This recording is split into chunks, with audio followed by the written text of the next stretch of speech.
Hi guys, ఈ వీడియోలో అయితే మనం అసలు ఫ్రంట్ ఎండ్ అంటే ఏంటి, అదే విధంగా ఫ్రంట్ ఎండ్ ని మనం డెవలప్ చేయాలరా అంటే మేజర్ గా మనం ఎలాంటి టెక్నాలజీస్ యూస్ చేయాల్సి ఉంటుంది అనే దాని గురించి అయితే క్లియర్ కట్ గా అయితే డిస్కస్ చేసుకుందాం. ఓకేనా? ఫస్ట్ ఆఫ్ ఆల్ అసలు ఫ్రంట్ ఎండ్ అంటే ఏంటి? ఫ్రంట్ ఎండ్ అంటే ఏం లేదు. ఫస్ట్ సపోజ్ మనం డైలీ ఎక్కువగా యూస్ చేస్తున్న ఇన్స్టాగ్రామ్ కానీ యూట్యూబ్ని దీన్ని ఎగ్జాంపుల్గా తీసుకోండి. ఫస్ట్ సపోజ్ మనం ఇన్స్టాగ్రామ్ని ఓపెన్ చేస్తాం.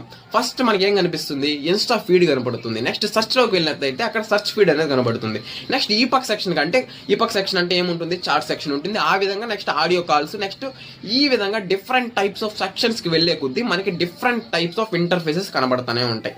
అంటే మనకి యాప్ ఓపెన్ చేసిన వెంటనే కనబడే ప్రతి ఒక్క ఇంటర్ఫేస్ని మనం ఫ్రంట్ ఎండ్ అనే అంటాం. ఓకేనా? ఇప్పుడు మీకు ఫ్రంట్ ఎండ్ అంటే ఏంటి అనేది క్లియర్ అయింది అనేది నేను అనుకుంటున్నా. ఓకేనా? ఇప్పుడు మనం ఈ ఫ్రంట్ ఎండ్ని డిజైన్ చేయాలంటే మనం మేజర్గా యూస్ చేయాల్సిన టెక్నాలజీస్ గురించి అయితే మాట్లాడుకుందాం. ఫస్ట్ మనం ఈ ఫ్రంట్ ఎండ్ డెవలప్ చేయాలంటే మేజర్గా యూస్ చేయాల్సిన ఫస్ట్ టెక్నాలజీ ఏంటంటే HTML. నెక్స్ట్ అదే విధంగా CSS అయితే మనం సెకండ్ యూస్ చేయాలి. అదే విధంగా మేజర్గా థర్డ్ వచ్చేసి JS అంటే జావా స్క్రిప్ట్ అయితే యూస్ చేయాల్సి ఉంటుంది.